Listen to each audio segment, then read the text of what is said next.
Okay, you guys ready to go to smart meters? It'd be nice to get ahead of something for a change, huh? Don't you always feel like we're behind?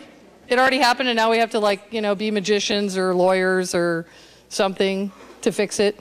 The smart meter thing we can actually get in front of.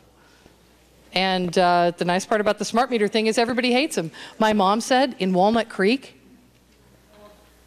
right? The home of the rabbit hutches. That's where they invent them. You're right by the BART station. They all live in the little hutches right there by the BART. They're out protesting on smart meters. So there is hope, you know, that we could actually be on the same side of something. So let's see. We have Miss Orleen Kurla from, she drove all the way up from Santa Rosa. She was in Wairika, what, a week ago? 2 weeks ago. So she's everywhere. She's the president of the Eagle Forum. And if you don't know what that's all about, she will tell you. She's written like 20 books. The one book, I don't know. Okay, the one book's like 20 books. Hold on, I'm holding it up. Okay, this book right here. How many people would feel fairly accomplished if they wrote a book this big that actually said something? Okay, we all good with that? This is half the book. The other half of the book is being called, oh, it's not the same thing on the back of this. I have the paperback. Hold on. The second half is called The Incremental Chipping Away of the Once Great USA. There was too much to fit in one book. There's another one like this coming. So here she's driving. She's busy doing all these things, and she's the smart meter expert for tonight. She was also on the radio. How many people heard her on the radio? This is a lady from the radio. All right. You are on. Do you want a Sherpa to get all that up here? I'll move my junk. So say hi to Orleen. We're going to do questions after. Yeah, here, I'll move all my school board crap. Okay, we're going to do questions at the end. We've got microphones set up on either side, but some of the people are going to want to go to their action group. So when she's done with her presentation, we'll take a little break and figure out where to go from there. So take notes and hold your horses and hang on to those questions. Thank you. There you go, you're it. Thank you very much, Erin. It's a pleasure to be here. I have never seen such a large Tea Party group, and the fact that you meet every Monday night, I think it's just amazing.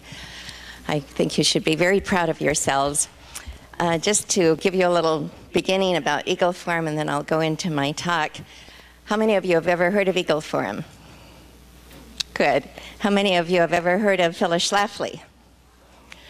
Great. How many of you have ever heard of the Equal Rights Amendment? Good. Well, Phyllis Schlafly is the amazing lady that led the battle to defeat the Equal Rights Amendment. And this was back in the late 1960s, 70s. She discovered by doing her own research that this would not give equal rights to all women. In fact, it would be taking rights away from women. The right of a woman to stay at home if her husband, the right of a woman to stay at home if there was a draft going on, she would have to be drafted just like all the men. The right of a woman to have her husband obligated to take care of her and the children, that would have been gone. Phyllis discovered there was also secret language in the Equal Rights Amendment that would have made it possible back in the late 1960s and 70s to have same-sex marriage and also to have abortion with tax-paying dollars. And so she began to really speak out about this. States that had already ratified it began to listen to her, and they rescinded their ratification. So 5 states rescinded their ratification. They still needed just 3 states to get it on as an official amendment to the Constitution. They could never get those last 3 states. So finally the Supreme Court ruled that it was null and void. And that is what kind of launched Phyllis Schlafly. The organization she started called Stop ERA. She changed the name to the Eagle Forum because she loved how the eagle flies into the face of the wind and uses the wind to even raise it higher. And she's been doing that the rest of her life. She goes right into the face of opposition. It doesn't matter if it's Republicans or Democrats. She took on the Rockefellers in the first book that she wrote that was called A Choice, Not an Echo. And she lambasted that whole Republican Party for the Rockefeller family that essentially had taken over, and they stopped Barry Goldwater from being elected. And she has been this amazing, courageous lady ever since. She is now 85, has written 20 books. She's the lady that did that. And she sends out a Phyllis Schlafly report every month, as well as a syndicated column every week. She has 3-minute spots that come on radio programs every day across the nation. And on Saturdays, she has a radio program for 2 hours at age 85. Isn't that amazing? So hopefully that will inspire all of you to never stop. And her presidents that she has for each of the states, she tells us, sorry, you don't get to retire either. So I've been doing this since 2001, but most of the other Eagle Forum presidents from the various states have been in this battle for some 20, 30 years, along with Phyllis. So I'm kind of a newcomer on the block.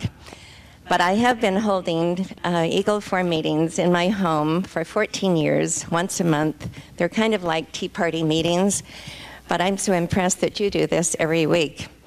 We honored Phyllis Schlafly last May at our state conference, and we honored her with a teapot. We honored her as the first Tea Party lady because she was really the one that organized and got people working together who had never worked together before, churches that had never worked together before, people from various faiths, all united in their strong desire, first of all, to protect life, liberty, property, and privacy. Those are kind of the main issues that Eagle Forum stands for.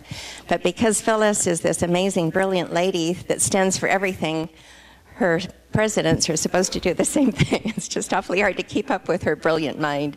She has a photographic memory. She can remember dates, times, events from way back, and that's hard. I just brought a few items up here I wanted to show you. This is what I wrote when I was trying to bring some morality back into the public schools, and I had a discussion with Aaron how we tried to fight our school board who allowed horrible assembly secretly to be presented at the Santa Rosa High School. 1,700 students saw it. Not a single parent knew about it except for one who found out that morning and informed 6 of the rest of us, and we showed up for it.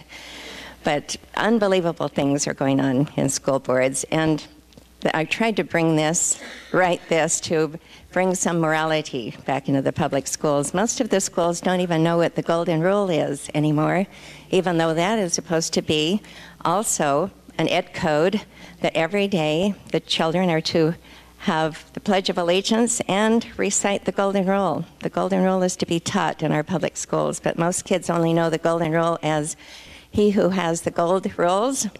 That's kind of what it started out. And then my book did take 3 years and really 20 years of research, and I started writing it because of what I was finding out going back into the schools as a substitute teacher.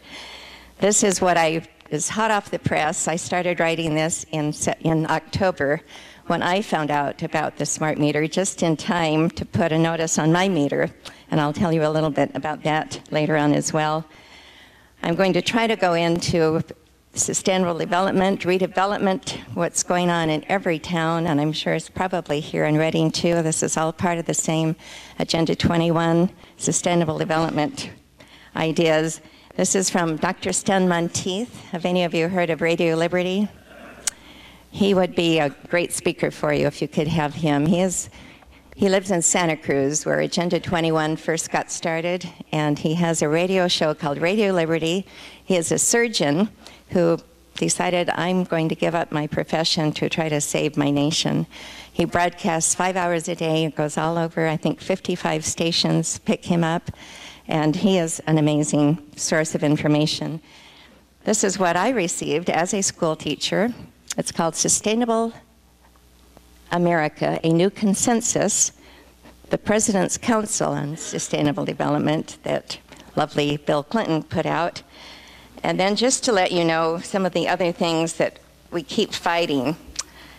Oh, this is also Toward a Sustainable America, also by Bill Clinton. And I'll be giving you some of that information in just a minute. All right, to start off, I wanted to, sure, that would be fine. I wanted to start off with a little story. A lady walked into a department store and was just sure that she recognized a woman over there. And so she went over to her and tapped her on the shoulder and said, "Excuse me, you look like Helen Green." And the lady turned around and gave her this dirty look and said, "You don't look so hot and red yourself."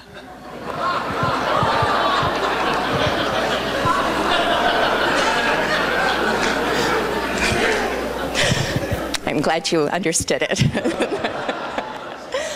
The reason I tell you that story, 3 reasons. We don't all understand the same words that someone else speaks.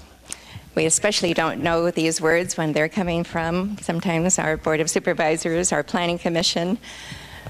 Also, appearances do not always mean the same to each other. Appearances can be deceiving. And the 3rd reason, for those of us who have been in the property rights battle, green really is like hell to some of us. And I'll tell you some of my personal experiences. We have 8 acres of land in Santa Rosa and have been having our own property rights battle for many years.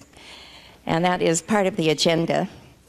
Well, the reason that I've started my book, and I'm going to just tell you, I'm starting with the broad overview picture, and then we'll go down to the local issues that we're fighting.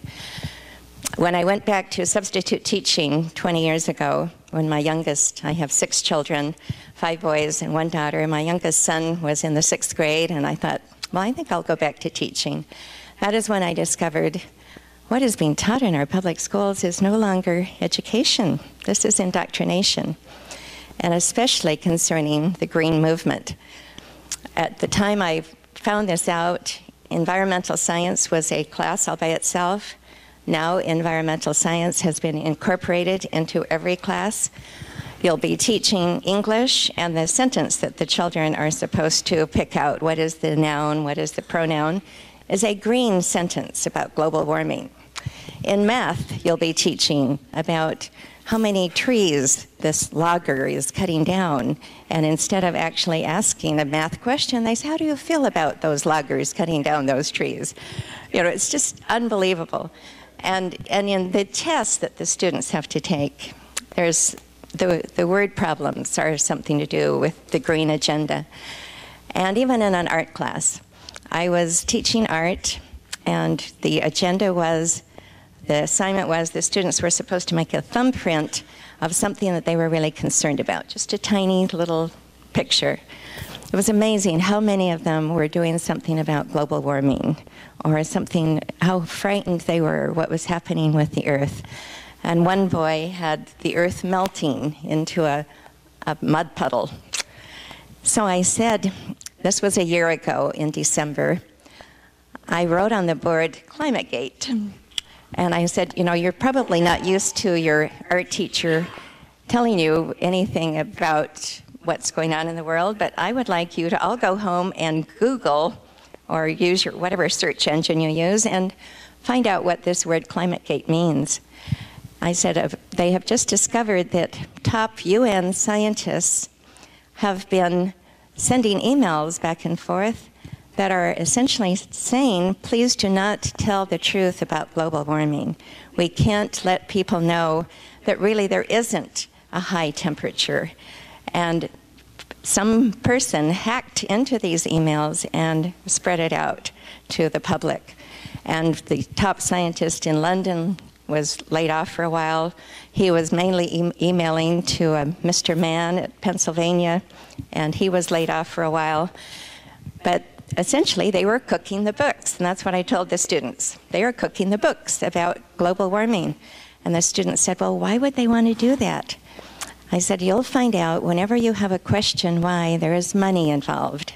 There's a lot of money involved if we can make everyone be paranoid about global warming, because now they can sell what is known as carbon credits. And I asked how many of you have ever heard of carbon credits? No one seemed to have ever heard of that. How many of you have heard of carbon credits? Look at this marvelous group. I knew you would be well informed.